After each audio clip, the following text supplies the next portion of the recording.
Węgiel może zostać w Polsce na dłużej. Niemcy przepraszają się z atomem, na razie u sąsiadów. Eskalacja na Bliskim Wschodzie grozi naftową wojną światową. Jest 13 marca 2026 roku, nazywam się Wojciech Jakubik, a to jest codzienny przegląd informacji sektora energetycznego i paliwowego Energy Drink. Zapraszam.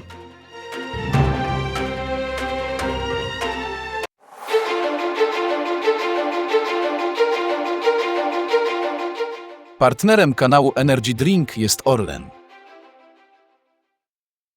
Zaczynamy jak zawsze od informacji dnia. Na horyzoncie jest naftowa wojna światowa. Iran chce wywołać największy kryzys naftowy w historii, żeby obronić się przed USA i Izraelem.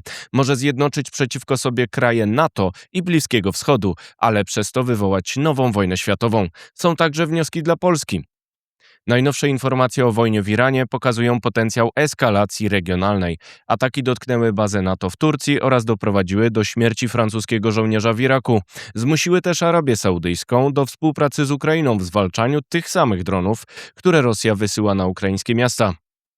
Obrona przeciwlotnicza Turcji przechwyciła 13 marca drona z Iranu, który zmierzał do bazy w Incirlik.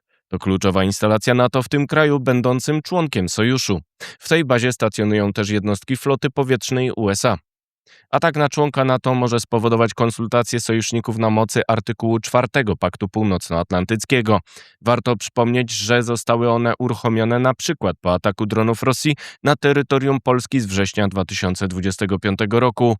13 marca prezydent Francji poinformował o śmierci żołnierza francuskiego w pobliżu miejscowości Erbil w Iraku.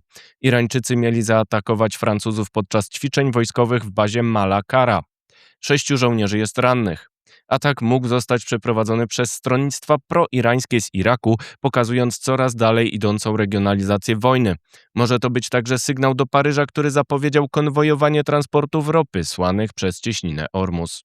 Tymczasem Saudi Aramco, spółka naftowa z Arabii Saudyjskiej, która odpowiada m.in. za 55% dostaw ropy do Polski, skorzysta z pomocy Ukrainy przy odpieraniu zagrożenia atakami dronowymi Iranu na jej instalacje. Drony typu Shahid atakują Ukrainę dzięki współpracy wojskowej Rosji oraz Iranu, która doprowadziła do rozwoju ich produkcji na terytorium rosyjskim z pomocą instruktorów irańskich. Te reżimy stwarzają teraz wspólne zagrożenie na Bliskim Wschodzie. Źródła Wall Street Journal informują, że trwają negocjacje Saudi Aramco na temat zakupu systemów do przechwytu dronów z Ukrainy o nazwie Skyfall i Wild Hornets.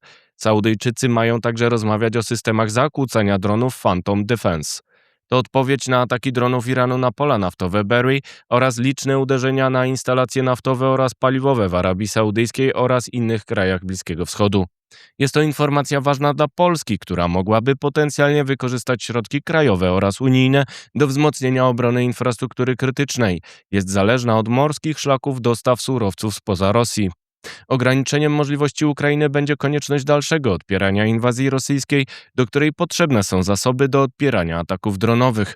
Ukraińcy liczą jednak na to, że wsparcie krajów Bliskiego Wschodu przekona je potem do poparcia postulatów Kijowa w negocjacjach z Moskwą. Nie jest jednak jasne, jak podejdą do tego USA, które nie reagują na fakt współpracy wywiadowczej oraz dronowej Iranu z Rosją. Waszyngton udziela Rosjanom kolejnego zwolnienia spod sankcji naftowych.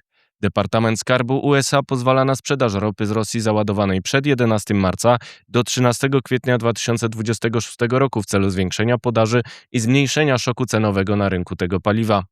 Mimo to wizja eskalacji na Bliskim Wschodzie podnosi cenę baryłki ponad $100 13 marca o 6 czasu polskiego. Międzynarodowa Agencja Energii ostrzega, że obecne zakłócenia dostaw ropy mogą być, cytuję, największe w historii. Wojna przeradza się w długotrwałą i strukturalnie złożoną konfrontację, w której zakłócenia na morzu, ataki na infrastrukturę energetyczną i potencjalne otwarcie dodatkowych frontów regionalnych w coraz większym stopniu kształtują trajektorię konfliktu, ostrzega Hamid Reza Azizi, ekspert SWP Berlin, cytowany wielokrotnie przez Energy Drink. Na horyzoncie jest nowa wojna naftowa, w której siły Zachodu i zaatakowane kraje Bliskiego Wschodu stają się celem ataków Iranu odpierającego agresję USA oraz Izraela. Rosja wspiera reżim w Teheranie, kontynuując z nim współpracę dronową. Czas na pozostałe wieści, na początek z Polski. VAT w grze. Jeśli sytuacja będzie rozwijała się w sposób skrajnie negatywny, czyli będą rosły ceny na rynkach światowych i bezpośrednio na stacjach, to nie wykluczamy obniżki stawki VAT na paliwo, przyznał minister energii RP. To rozwiązanie znane z kryzysu energetycznego z 2022 roku. Węgiel na dłużej. Mamy 200, które mogą funkcjonować bardzo długo. Na razie regulacje mówią o 2028 roku, ale pracujemy intensywnie nad tym, żeby wydłużyć czas pracy tych jednostek tak długo, jak będą potrzebne, powiedział prezes Taurona. Bloki 200 MW są węglowe. Oferta na olefiny. Orlen złożył pozostałym udziałowcom grupy Azoty Polyolefins oraz instytucjom finansującym zaktualizowaną, niewiążącą ofertę zakupu wszystkich akcji spółki, podał Orlen w komunikacie. Łączna wartość oferty opiewa na 1,140 miliardów złotych. Obowiązuje do 30 kwietnia.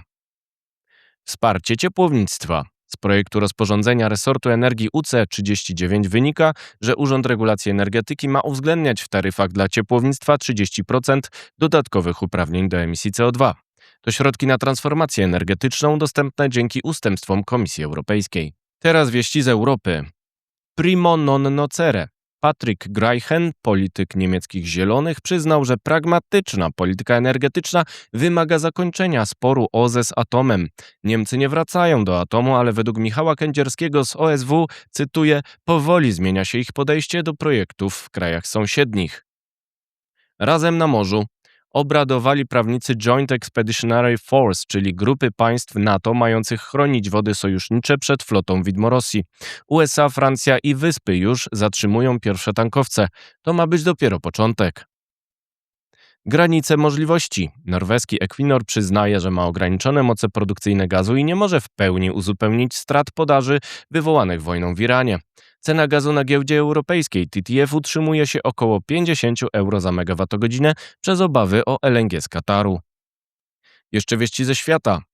Niemcy w Chinach. Volkswagen ogłosił rozpoczęcie masowej produkcji samochodu elektrycznego we współpracy z chińską firmą Xpeng w Chinach.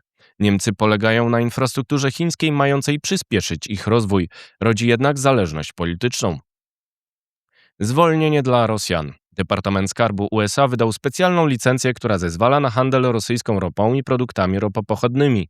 Zielone światło obowiązuje przez miesiąc i dotyczy wyłącznie surowców, które zostały załadowane na statki przed 12 marca. Fox News podaje, że to łącznie 124 miliony baryłek ropy pochodzenia rosyjskiego, a więcej na stronie energydrink.today. Zarobek na wojnie. Według szacunków Financial Times wzrost ceny ropy rosyjskiej Urals wskutek wojny w Iranie do średnio 70-80 dolarów dałby budżetowi Rosji dodatkowe 3,3 do 4,9 miliardów dolarów. Eskalacja trwa. Dron Iranu zaatakował centrum finansowe Dubaju. Baryłka ropy Brent utrzymuje cenę powyżej 100 dolarów ze względu na dalszą eskalację na Bliskim Wschodzie. Według źródeł Wall Street Journal odblokowanie cieśniny Ormus może wymagać operacji lądowej na wybrzeżu irańskim. To wszystko w materiałach przygotowanych dzisiaj, następne już w poniedziałek, a jeszcze w ten weekend Energy Week, czyli mój komentarz tygodnia o bezpieczeństwie energetycznym. Zapraszam Państwa serdecznie. Do zobaczenia. Do usłyszenia.